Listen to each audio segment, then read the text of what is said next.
Assalamualaikum warahmatullahi wabarakatuh. Jumpa lagi dalam channel Pojokio, yang pada video kali ini saya akan melanjutkan prediksi soal UTBK SBMPTN. Ya, langsung kita bahas aja. Nomor satu, ya. Nah, di sini ada soal ya, gejala pasca vulkanik biasanya akan mengeluarkan gas-gas seperti mafet, solvatar, dan fumarol.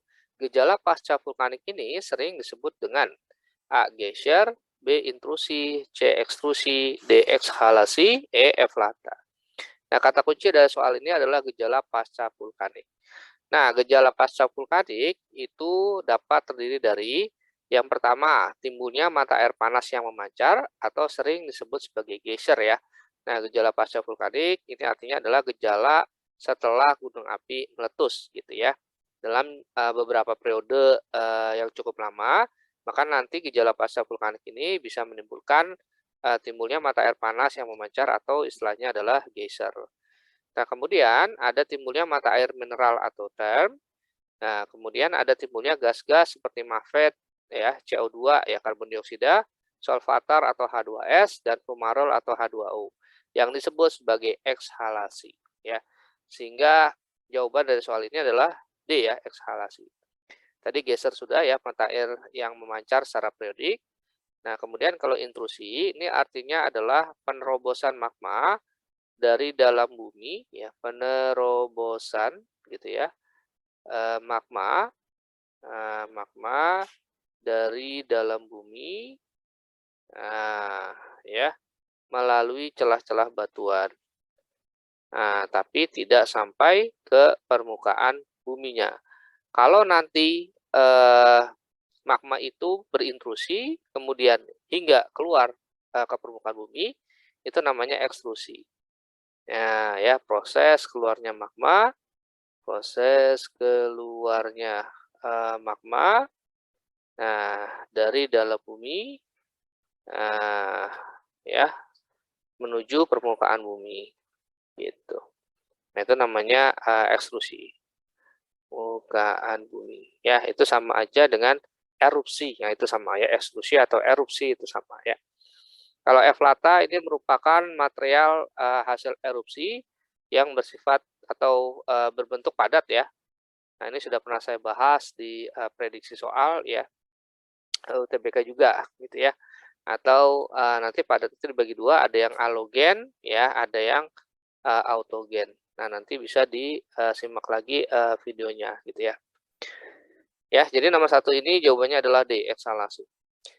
Nah, kemudian ya, yang kedua, karakteristik penduduk yang dapat ditunjukkan oleh piramida penduduk antara lain apa gitu ya. Nah, kata kunci dari soal ini adalah piramida penduduk. Nah, piramida penduduk ya itu merupakan komposisi penduduk berdasarkan umur dan jenis kelamin. Nah, jadi ada dua parameter yang dapat diketahui oleh piramida penduduk ya secara umum ya. Yang pertama adalah segala sesuatu yang berkaitan dengan umur itu pasti bisa diketahui dari piramida penduduk. Dan segala sesuatu yang berkaitan dengan jenis kelamin ya ini juga bisa diketahui dari piramida penduduk gitu. Nah, secara umum ya piramida penduduk itu dibagi menjadi tiga ya berdasarkan teori three general population gitu ya. Yang pertama ada ekspansif ya atau sering disebut sebagai piramida muda gitu ya. Nah, disebut piramida muda ya atau disebut juga segitiga, limas ya dan seterusnya gitu. Kemudian yang kedua ada konstriktif ya atau disebut juga piramida tua ya, ini piramida tua. Nah, atau bahasa yang lain ada konstruktif ya, itu juga boleh. Nah, kemudian ada piramida stationary atau piramida tetap gitu ya.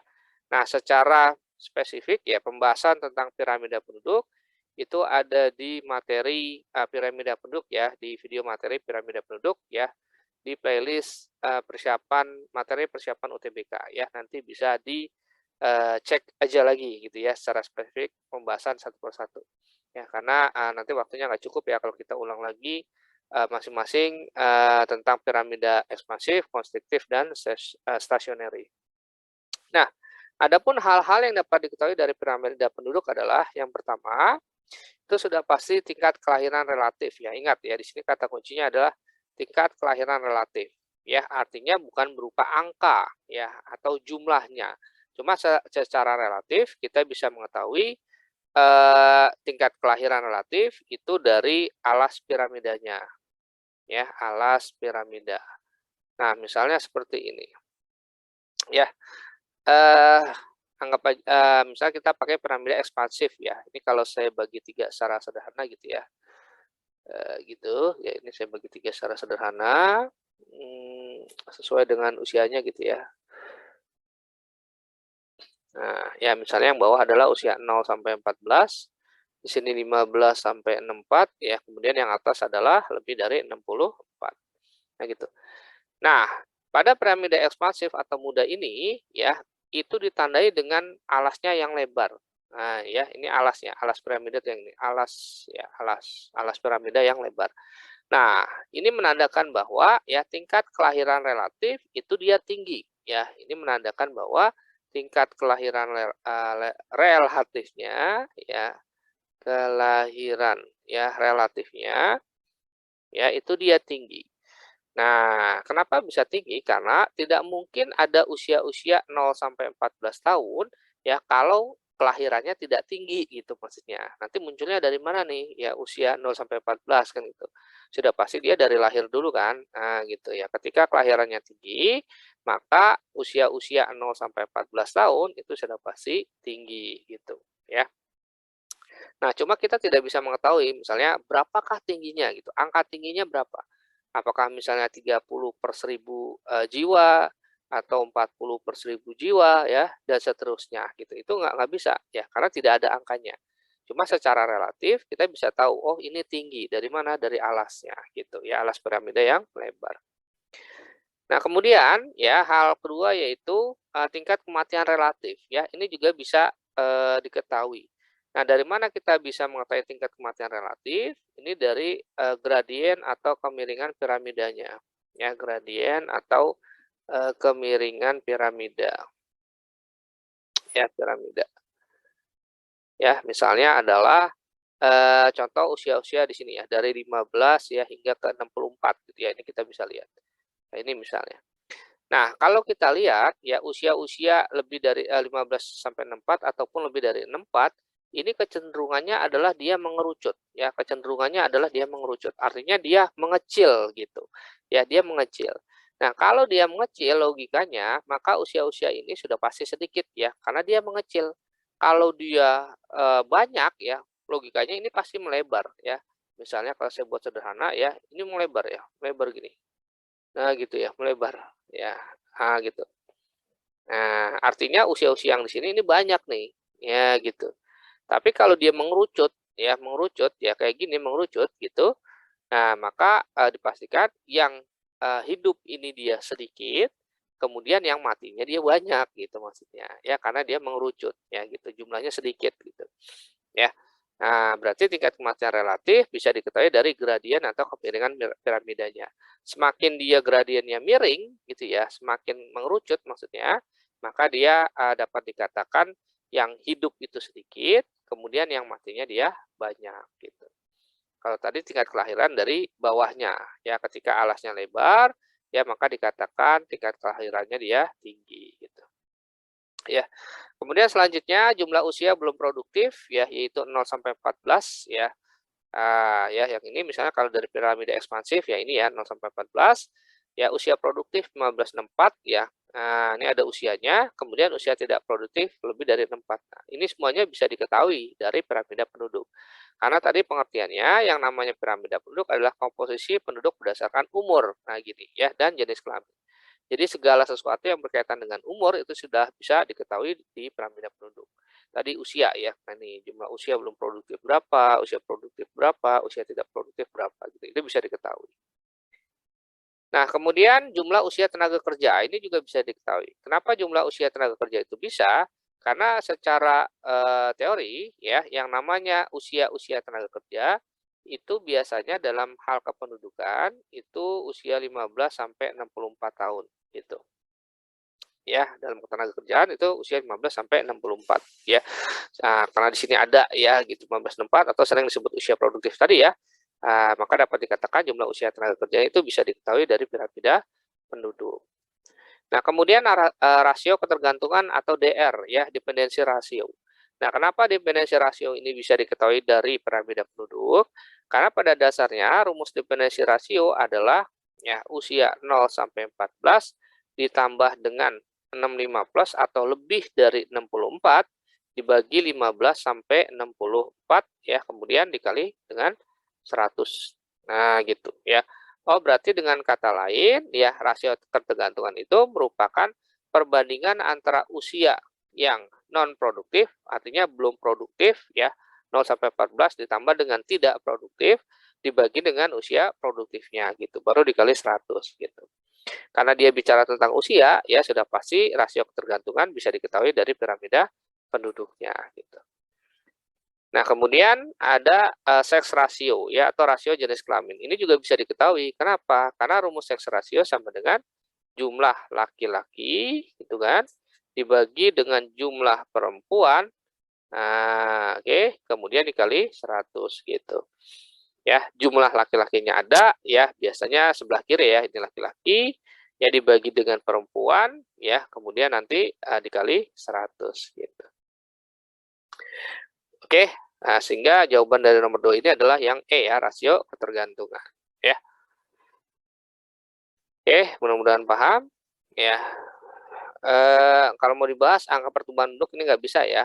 Jadi rumus pertumbuhan penduduk itu kan ada yang geometrik ya, ada yang eksponensial. Kalau secara geometrik biasanya PT sama dengan P0 kali 1 plus R pangkat N. Nah, gitu ya. Ini rumus pertumbuhan penduduk geometrik ya gitu. Nah, ini nggak bisa dicari ya karena kita harus tahu penduduk awalnya berapa ya, kemudian tingkat pertumbuhan penduduknya berapa persen gitu ya, baru kemudian ini selisih tahun gitu ya. Nah, ini nggak bisa dicari ya gitu ya. Kemudian distribusi angkatan kerja ini juga nggak bisa dicari ya karena distribusi itu kan persebarannya ya. Sedangkan angkatan kerja ini kan bagian dari tenaga kerja nih. Nah, bagian ya dari tenaga kerja. Tenaga kerja gitu ya. Nah, cuma masalahnya bagian dari tenaga kerja ini dia kan ada dua ya. Nah, ada dua dia. Ada yang dia bekerja gitu ya, yang sedang bekerja ya karena dia usia 15 sampai 64 ya, ada juga yang menganggur gitu. Ya, ada juga yang menganggur. Nah, ya kalau yang menganggur ini kan nggak bisa dicari gitu ya. Nah, dari piramida gitu, berapa besarnya kan gitu. Apalagi yang bekerja juga nggak bisa juga ini ya dicari gitu. Ya, sehingga distribusi angkatan kerja nggak bisa dicari. Cuma kalau tenaga kerja itu bisa. Ya, cuma angkatan kerjanya nggak bisa ya. Gitu. Kemudian perubahan jumlah penduduk juga nggak bisa. Dia harus tahu penduduk akhirnya berapa, awalnya berapa ya. Kemudian dikurangi kan baru bisa ya ketemu perubahan jumlah penduduk. Angka kelahiran kasar ini juga nggak bisa dicari karena rumus dari angka kelahiran kasar itu kan CBR ya, crude birth rate ya.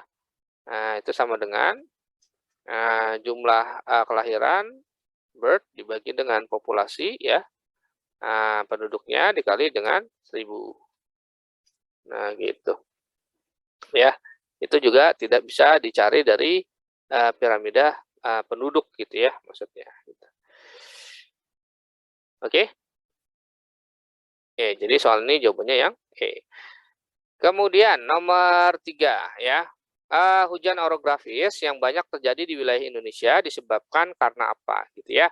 Nah, kata kuncinya orografis ya. Oros itu pegunungan ya. Nah, berarti sebenarnya hujan orografis itu merupakan hujan yang terjadi di daerah pegunungan ya. Akibat adanya aliran massa udara panas ya, akibat adanya aliran massa udara panas dan lembab yang berasal dari laut ya atau samudra melewati permukaan tanah, kemudian ini poinnya dibelokkan ke atas oleh relief pegunungan ya. Jadi kalau kita lihat secara sederhana ya saya gambar seperti ini. Ya ini misalnya ada sebuah gunung, kemudian di sini adalah misalnya air laut ya, kemudian di sini ada massa udara. Nah, ya, massa udara ya yang lembab karena dia melewati perairan gitu ya. Nah, kemudian dia dibelokkan oleh rel pegunungan naik ke atas. Nah, di sini berlaku hukum adiabatik nih. Ya, setiap naik 100 meter ya, suhu itu akan turun ya sekitar 0,5 sampai 0,6 derajat Celcius ya. Atau rata-rata 0,65 itu juga boleh ya, atau lapse rate-nya gitu ya. Maka logikanya semakin ke atas pasti semakin dingin karena suhunya berkurang ya. Setiap naik 100 meter suhunya turun ya sebesar 0,5 hingga 0,6 derajat Celcius atau 0,65 gitu. Nah, ketika suhu turun, maka pada suatu saat di ketinggian tertentu dia akan berkondensasi ya, membentuk awan. Kemudian ketika awannya sudah jenuh, maka dia akan turun sebagai hujan. Nah, sedangkan angin yang turun ya melewati ya atau di sebelah lereng pegunungannya atau istilahnya adalah leeward side, ya, sisi lereng yang berlawanan ya dengan arah datangnya angin ya. Di sini namanya leeward ya, leeward side ya. Nah, ini namanya windward ya, arah hadapan angin ya, windward side gitu. Ya, ini leeward side-nya gitu. Nah, ya kalau tadi ini hukum adiabatik yang basah ya, gitu. Nah, kemudian di sini adiabatik yang kering. Ya, kalau ini setiap turun 100 meter, dia malah suhunya naik.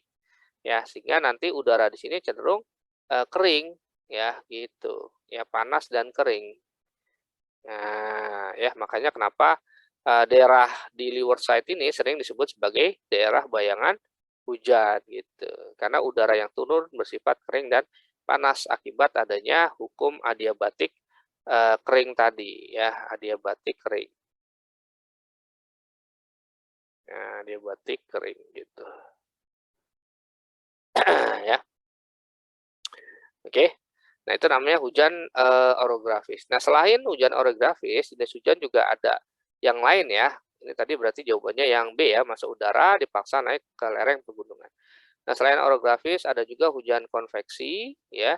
Nah, hujan konveksi di mana hujan konveksi ini ya itu terjadi ketika misalnya ada tubuh perairan gitu ya, bisa laut ya, bisa danau ya, ini tubuh perairan ya, perairan ya. Nah, ini dia dipanaskan ya oleh matahari gitu ya. Nah, ya. Kemudian nanti dia akan menguap ya atau istilahnya adalah evaporasi. Oke. Nah, evaporasi kemudian pada ketinggian tertentu akan membentuk awan. Nah, kemudian turun sebagai hujan ya atau presipitasi namanya gitu. Nah, ini konveksi ya. Nah, kemudian ada yang hujan frontal ya, hujan frontal. Nah, hujan frontal. Ya. Nah, frontal. Di mana hujan frontal ini ya terjadi ketika adanya pertemuan massa udara yang berbeda ya. Ya. Nah, ini misalnya ada massa udara yang panas ya, massa udara panas. Oke, ketemu dengan massa udara dingin. Nah, gitu. Ya, dalam suatu bidang pertemuan namanya bidang front atau bidang frontal. Nah, nanti massa udara panasnya dia naik, ya karena sifatnya ringan ya, udara dipanaskan itu kan memuai. Nah, ketika memuai, ya volumenya bertambah. Ketika bertambah, ya massa jenisnya dia akan jadi berkurang, gitu. Sesuai dengan rumus fisika ya, Rho sama dengan M per V, gitu ya. Cuma kita nggak bahas ini terlalu jauh ya. Nah, ketika udara panas ya ringan ya, kemudian dia ke atas ya, kemudian pada ketinggian tertentu akan membentuk awan ya, kemudian turun sebagai hujan gitu. Nah, sedangkan nanti massa udara dinginnya akan menggantikan massa udara panas ya. Nah, dia berputar seterusnya, panasnya naik, dinginnya dia ke bawah ya, kemudian nanti jadi panas lagi gitu ya, ke atas lagi ya, dan seterusnya muter terus gitu. Ya, itu namanya hujan frontal gitu ya. Oke, kemudian nomor 4. Penentuan batas areal bahaya kebocoran pipa gas dalam sistem informasi geografis yang paling tepat dapat dilakukan dengan menggunakan teknik ya analisis apa gitu ya. Nah, ini kata kuncinya adalah analisis ya. Nah, dalam SIG analisis itu nanti dibagi dua.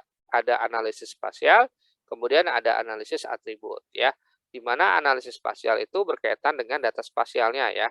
Nah, misalnya contoh analisis spasial ada reclassify atau analisis klasifikasi, kemudian ada overlay ya atau analisis tumpang susun yang menumpang susunkan antara satu data spasial dengan data spasial lain ya, dua atau lebih data spasial menjadi satu data spasial baru gitu ya. Kemudian ada network analis ya, berarti analisis jaringan ya, itu dapat digunakan terhadap segala objek yang bentuknya linear atau memanjang ya, bisa jalan ya, jalur komunikasi ya, kemudian air bersih misalnya ya, penentuan rute terdekat ya gitu, jalur terdekat, jalur terbaik ya, berdasarkan jarak, berdasarkan waktu ya dan seterusnya. Kemudian ada 3D analis, ini analisis 3 dimensi ya untuk mengubah bentuk yang tadinya 2 dimensi ya, dalam hal ini misalnya kontur ya menjadi 3 dimensi. Nanti prosesnya namanya digital elevation model ya atau digital terrain model itu bisa ya. Kemudian buffering ya. Nah, ini sebenarnya buffering itu yang kita bahas di sini ya. Jadi buffering itu memberikan batas ya atau areal atau luasan ya terhadap objek yang dianalisis ya. Nanti kita bahas lebih jauh. Digital image processing ya. Kemudian atributnya ada DBMS, database management system, kemudian yang kedua analysis query. Nah, karena ini bicara batas ya, maka buffering ya. Nah, tadi yang mau saya bahas ya. Jadi buffering adalah fungsi yang menghasilkan data spasial baru yang berbentuk poligon ya. Poinnya di sini ya. Poligon ya atau zona ya atau bisa area ya, batas, luasan ya, luasan tertentu ya terhadap objek yang dianalisis ya. Itu bisa ya, itu pakai buffering ya. Misalnya gini. Ada sebuah peta jalan misalnya seperti itu. Ya, kemudian saya ingin membuat kanan kiri jalan ya, bahu jalan ya. Itu ingin saya jadikan sebagai wilayah pedestrian atau berjalan kaki gitu ya. Maka nanti saya buffer ya kanan kiri jalannya misalnya semeter atau 1,5 meter gitu ya. Ini saya buffer. Nah, gitu ya buffer. Batas, kasih batas. Nah, gitu. Ya. Nah, ini buffernya. Gitu ya. Nah, ini buffernya gitu. Yang garisnya jalan, yang ini buffernya gitu. Nah, arealnya. Atau misalnya ada sungai, ya saya ingin buffer, ya kanan kiri sungai tidak boleh dijadikan wilayah pemukiman, ya daerah bantaran sungainya. Ya udah saya buffer. Nah, nanti pakai software ArcView, ArcGIS, ya, map info, ya, dan seterusnya. Atau misalnya saya punya toko, ya, kemudian saya ingin tahu, ya, jangkauan pelayanan wilayah toko saya, ya, misalnya sejauh 5 kilo, maka saya buffer, ya, 5 kilo. Nah, ya, ini buffernya gitu. Nah, itu. Ya. Nah, kalau dalam realnya di ArcGIS ya, nah ini kita bisa lihat ya di buffering ya. Misalnya seperti ini. Nah, ini buffer namanya. Nanti buffer bisa macam-macam ya. Nah, ini buffer gitu. Multiple ring buffer. Nah, ini bisa ya. Nah, jadi ada titik di sini ya, poin, kemudian di buffer. Ya, ini buffernya gitu. Nah, ini buffer. Yang satu kemudian di buffer. Nah, gitu. Karena dia sifatnya multiple berarti kan dia banyak gitu. Nah, jadi poinnya kalau buffering itu ada kata kunci menentukan batas, areal, ya, atau luasan, poligon, ya, zona, ya, dan seterusnya gitu. Yaitu kata kuncinya, ya. Oke, baik, biar nggak kelamaan kita langsung lagi ya. Nomor 5, ya. Jika DKAT pada bulan Januari, Februari sedang melintas di Pulau Jawa, ya dapat dikatakan dan seterusnya. Nah, DKAT atau sering disebut sebagai daerah konvergensi antar tropik ya atau ITCZ ya, Intertropical Convergence Zone ya, Intertropical Convergence Zone. Intertropical ya, convergent. Nah, gitu ya, convergence zone ya. Nah, ini sebenarnya erat kaitannya dengan gerak semu matahari ya. Seperti kita ketahui bahwa matahari ya secara semu akibat dari adanya revolusi bumi terhadap matahari, maka seolah-olah matahari itu bergerak hanya pada lintang dari 23,5 LU ataupun LS ya. Nanti balik lagi ya ke utara, ke selatan ya, ke utara lagi dan seterusnya ya. Nah, ini belahan bumi utara, BBU yang bawa belahan bumi selatan. Nah, ini misalnya gini. Nah, ini matahari nih, ya misalnya matahari bergerak dari selatan gitu ya, misalnya ya dari 23,5 LS, kemudian dia bergerak ke utara. Nah, ya ke 0 derajat, bergerak lagi terus ke 23,5 LU, ya kemudian balik lagi ke apa, ekuator lagi, kemudian ke bawah lagi. Nah, ini adalah gerak semu matahari, ya. Nah, ini tanggal-tanggalnya, ya. Itu, misalnya pada posisi selatan, yaitu sekitar 21 hingga 22 Desember, ya kemudian naik ya, ya Desember, Januari, Februari, ya 20 hingga 21 Maret itu tepat di ekuator, Maret, April, Mei, ya Juninya di belahan bumi utara, kemudian balik lagi ke bawah, ya 22 hingga 23 September, ya di ekuator lagi, kemudian 21 hingga 22 Desember balik lagi ke selatan gitu. Nah, ini dalam setahun, itu namanya gerak semu matahari, ya. Nah, maksudnya bahwa DKAT itu erat kaitannya dengan gerak semu adalah ketika di sini ada matahari, ya misalnya kita ambil contoh yang gede ini ya, matahari yang di sini ya. Nah, gitu ya, ada mataharinya, bahwa sepanjang ekuator atau di 0 derajat atau khatulistiwa itu sudah pasti suhunya tinggi. Kenapa? Karena ada mataharinya, gitu ya, matahari kan panas gitu. Nah, sedangkan daerah yang jauh dari matahari, misalnya di belahan bumi utara ya, di atas 23,5 LU maupun LS ya, nah, itu suhunya rendah ya karena jauh dari ekuator. Nah, konsepnya adalah suhu berbanding terbalik dengan tekanan ya. Ketika suhunya tinggi, tekanannya menjadi rendah dan ketika suhunya rendah, tekanannya tinggi. Nah, jadi seperti ini. Ya, minus ini artinya tekanannya rendah, plus ini artinya tekanannya tinggi. Ya, ini juga sama tekanannya tinggi. Nah, ya karena ya di atas plus, ya yang di tengahnya minus, ya bawahnya juga plus, maka angin berembus ya sesuai dengan hukum Weis-Balot dari tekanan tinggi ke rendah. Nah, jadi ke sini semua nih angin, itu ya. Nah, di mana yang atas ini namanya angin pasat timur laut ya, yang berembus dari daerah maksimum subtropik menuju minimum ekuator. Nah, yang bawah ini namanya angin pasat tenggara yang berembus dari maksimum subtropik yang bawah selatan menuju minimum ekuator. Nah, tempat pertemuan dua angin ini disebut sebagai DKAT atau daerah konvergensi antar tropik ya. Konvergen itu kan artinya pertemuan ya, berkonvergen kayak lempeng konvergen, berarti lempeng bertemu. Nah, kalau ini ya karena yang bertemu angin gitu ya, maka disebut juga daerah konvergensi antar tropik dari subtropis menuju ke tropis gitu. Oh, jadi kesimpulannya DKAT itu yang ada mataharinya. Ya, ketika ada matahari, maka dia menyebabkan suhunya tinggi. Nah, sedangkan nanti tekanannya menjadi rendah gitu. Kalau misalnya mataharinya di atas, ya seperti ini ya di sini, ya maka sudah pasti DKAT-nya di atas gitu. Walaupun itu sebenarnya tidak tepat persis ya, nanti tergantung dari penyebaran daratan dan lautannya. Karena yang namanya panas pasti membutuhkan waktu untuk merambat. Nah, ketika mataharinya di selatan, maka DKT-nya juga di selatan, ya, dan seterusnya. Oh, berarti kesimpulannya adalah yang pertama, ya, DKAT itu merupakan daerah yang memiliki suhu tertinggi atau sering disebut sebagai zona ekuator termal, ya, zona yang memiliki pemanasan maksimum. Nah, kenapa pemanasan maksimum? Karena tadi ada mataharinya, gitu. Bahwa DKAT bergerak ya sesuai dengan gerak semu mataharinya, gitu. Kemudian DKAT memiliki penguapan tinggi, ya karena suhunya tinggi, ya tadi, ya suhu tinggi berarti logikanya tadi pemanasannya tinggi. Kalau pemanasannya tinggi, ya berarti penguapannya nanti menjadi tinggi gitu, ya. Karena yang namanya penguapan itu kan butuh pemanasan dulu ya, baru dia bisa menguap. Nah, ketika penguapannya tinggi, maka kelembapan udaranya juga tinggi gitu. Ya karena dari uap tadi ya, udaranya menjadi lembab gitu kan.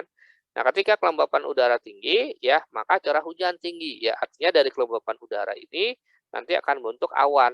Nah, ketika awannya banyak ya, sedangkan faktor yang lain ya, ceteris paribus atau tetap ya, anginnya tetap ya dan seterusnya, maka potensi turunnya curah hujan itu menjadi tinggi karena awannya banyak gitu maksudnya.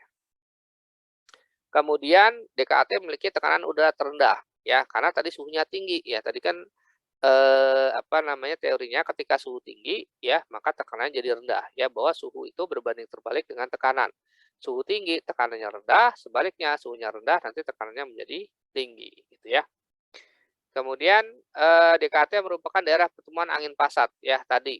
Nah, ini ya ada angin pasat timur laut ya APTL, ada angin pasat tenggara, APTG gitu ya.